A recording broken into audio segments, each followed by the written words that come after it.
Hi darling viewers, it's Jen here at Check Her Joy, and this time I'm doing another book haul. This is for the months of March and April of 2017. So the first book I have is Born a Crime by Trevor Noah. This is his memoirs about growing up in South Africa during apartheid, especially since he's considered colored because he has a white father and black mother, which is illegal during apartheid, and just all the interesting scenarios that happened because of that. I've already read this book and I will post the review with it, and basically I love this book. You guys should check it out. Totally.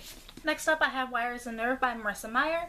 This is a Lunar Chronicles graphic novel. It takes place after winter, which is the fourth book in the series. I love it. We get to finally see what all these characters look like. All our favorites are back. And I adore this graphic novel so much that I checked to the library and then still had to go buy it because I need to own it. I've also already reviewed this one, so I'll post a link to the review for this one in the description below if you want to check that out. Then we get into my stack of graphic novels and comic books, mostly because Comic-Con happened, and also some of these were sitting on my Amazon wishlist. So ta-da! The first one is Doctor Who Classics Omnibus Volume 1. This is a collection of classic Doctor Who comics from IDW.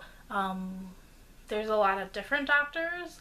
The one I was most interested in is called War of the Words, and it's the entire reason why I bought this book. So in that comic, we have two alien races that are fighting over this library planet that holds the key, the instructions on how to make this massive weapon. And so they're fighting a war over a library, which I thought was awesome. So I'm excited to read all of these. I don't know exactly what years these were originally published, but it has the classic Doctors, 1 through, I don't know if it's actually all of 1 through 8, but like that period of Doctor Who. So love it. Next up I have Amy Unbounded Blonde Wig Blossoming by Rachel Hartman. These are microcomics published in the 90s. They are set in the same world as Serafina but don't follow the same characters. The main character in this is Amy, and she's a 10-year-old girl and just growing up, like a coming of age story, but with dragons in it because they're awesome. So Amy grows up in this small town and they meet their first dragon, who is this scholar who comes to their town. And I super love this comic. I've already read and reviewed it. I will post a link to that review also. Basically there's going to be a lot of, I've already read these. These are the ones that I loved so much that now I need to own them. Next up I also have volumes 1 and 2 of the Hatter M graphic novels. These are prequels to the Looking Glass Wars, and they follow the Mad Hatter as he tries to rescue Princess Alice and bring her back to Wonderland so she can stand up to the Queen, who's, you know, not a good ruler. So these are retellings of Alice in Wonderland, I guess. A reimagining of Wonderland. Basically I super love these. Particularly love the fact that I found volume 1 already signed by Ben Templesmith, who did the art. So awesome. I really loved these and the art in them. They're fantastic. That's why I had to own them. Plus I already own volume 5, so I really want to complete the set and have all 5 volumes. But yeah, I've already reviewed these, so I'll post a link to that one also down in the description below if you want to know more. Last for comics, I have Sandman. Let's see, I have Seasons of Mist and Preludes and Nocturnes. I'm pretty sure these are volumes 1 and 4 of the collected Sandman comics. So these are written by Neil Gaiman. These comics follow, I'm pretty sure it's Morpheus, this Sandman who can go into people's dreams and stuff, which I think is awesome. I've only read, I think, the very first comic, like not even the entire first volume. But I love Neil Gaiman's writing and I liked the first one that I read. So, plus I found them on sale, so totally did that. This is an older copy, definitely matte finish, which I kind of like, which is cool. These are a little dark and creepy comics also, which I like about them. So, yeah. I'm excited to read them. And now I have I guess I really have to because now I own them. So if you guys have read these, let me know what you thought of them, but I'm pretty sure they're just awesome. I also made a trip to my neighborhood half-price books used bookstore. So I have John Steinbeck's The Moon is Down, which has to do with Nazis. I just love John Steinbeck's writing, so that's kind of an auto-buy for me.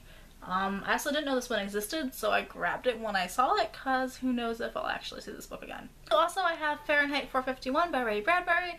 The fact that this is about book burning is kind of a turn-off for me and why I haven't read it yet. But it's also one of the big classic dystopian novels, so I feel like I should do that. I should read this book, suck it up and read it, and deal with my discomfort. Also, books that I've avoided is The Slaughterhouse 5 by Kurt Vonnegut. I've read Cat's Cradle and love Kurt Vonnegut's writing. I think Slaughterhouse 5, I think it's just the title of Slaughterhouse. I think I confuse it with The Jungle by Upton Sinclair sometimes. Pretty sure there's aliens in this one, if I remember correctly. Haven't read it yet, but it's like the big book by Kurt Vonnegut that if anybody's read anything by him, it's this one. So I feel like I should catch up with everybody. I like his crazy, zany storytelling though. I also got Thief of Time by Terry Pratchett because I didn't already own it. Death novel, which is my favorite character, and I'm pretty sure there's time travel in it. So I am all about Discworld, so adding that one to my collection. And then I also have this Sabrina the Teenage Witch book, 10 Little Witches, which is like a Halloween story. Kind of a mystery where these witches all get invited to a Halloween party and they start disappearing. I started reading this book and it's actually really fun and I love it. I love the television show though, so I think I was already gonna be like prejudiced towards loving this book. So excited that I found this because I didn't even know that these books existed. So yay. I also got The Fiery Cross by Diana Gabaldon and A Breath of Snow and Ashes. I'm pretty sure these are the 5th and 6th books in the Outlander series, which I haven't even started reading it yet, but I've got the first 4, so I'll just keep collecting them and maybe eventually that will make me read them.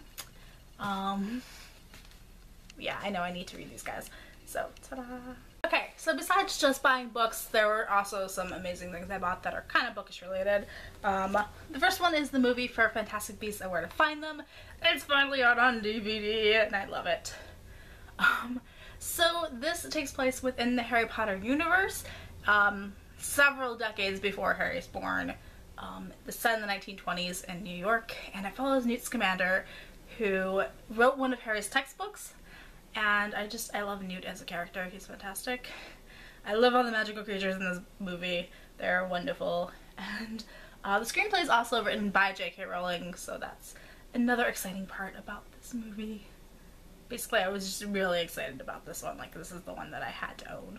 As about Rogue One, which is a Star Wars movie, it's set before the first Star Wars, Episode 4, A New Hope, and it's about getting the plans for the Death Star. Our main hero is Jyn Erso, so female protagonist, and it's just really kick-ass, and I loved it.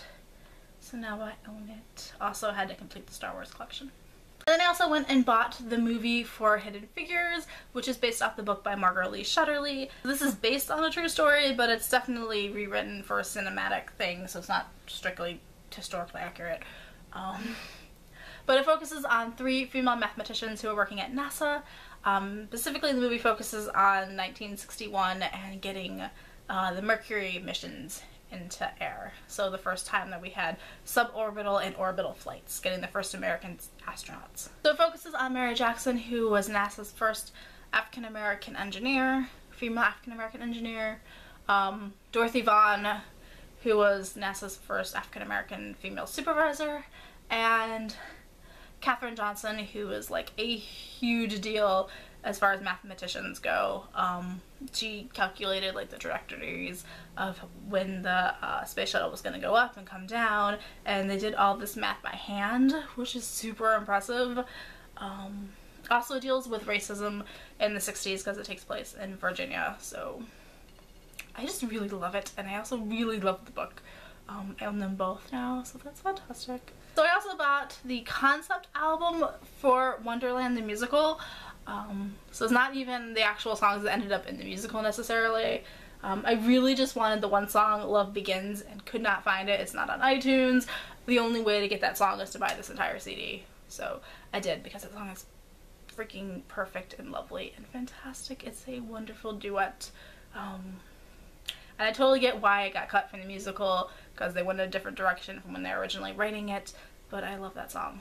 Also, the musical Wonderland is awesome. And so other things that I bought were Doctor Who Season 10, which is totally gonna mess up my weight balance. But super excited because it's Doctor Who and it's my most favorite show ever, and so I have to buy Doctor Who. So I have them forever and ever. And did I mention that I really love Doctor Who, guys? Also, I bought the soundtrack to I Saw the Light, which has Tom Hiddleston playing Hank Williams. So the soundtrack has Tom Hiddleston singing country songs, and it's pretty awesome. And then I also bought the soundtrack to Beauty and the Beast, the new live-action movie, because it's amazing, and I really love the song Evermore, which Dan Stevens sings. But Emma Watson's singing is also really good, and it is not auto-tuned on the... It doesn't appear auto-tuned on the soundtrack, so I'm kind of confused about why it sounds that way in the movie. Like, you guys had recordings that weren't. So what'd you guys do there? But the movie's fantastic. I loved it. And the soundtrack's also amazing. So basically just really excited for Beauty and the Beast, guys. Like, a lot excited for Beauty and the Beast. Like, I also found these pins that are Beauty and the Beast. The only one I don't like is this one in the corner, which says that love can break any spell. Like, that's so not true. But thanks, guys. Super excited for the one of just Belle, though. I think that's going on my name tag at work. And then I also found this t-shirt from Target, which says my weekend is all booked, and it has Belle reading a book, which is just perfect and wonderful, and basically everything that I'm all about. And the absolute last thing I bought in this book haul, promise, guys, is this Loki figurine. It's from the Disney Infinity game. I think this is version 2.0 or something. But I really love Loki. I don't even have the game. I thought this was an excellent statue of Loki. It looks way better than any of the action figures, so I bought this guy instead. Yeah.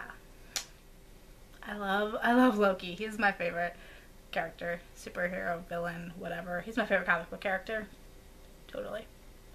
So excited for Ragnarok, guys. Can't even...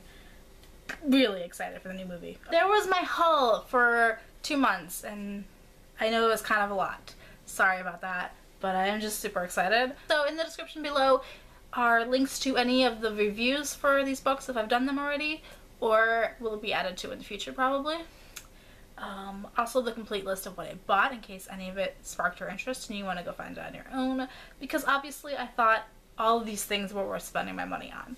So let me know if you are jealous or super excited that I bought any of these items. If you want me to review any of the books that I haven't already reviewed, let me know, so I'll put them close to the top of the list. And how awesome is the new Beauty and the Beast movie? Pretty much. Love that movie. I love Belle. Such a bookworm. It's fantastic. Yeah. And the library in the new movie, it's great. Not quite as stunning as the cartoon, but way more realistic. Basically.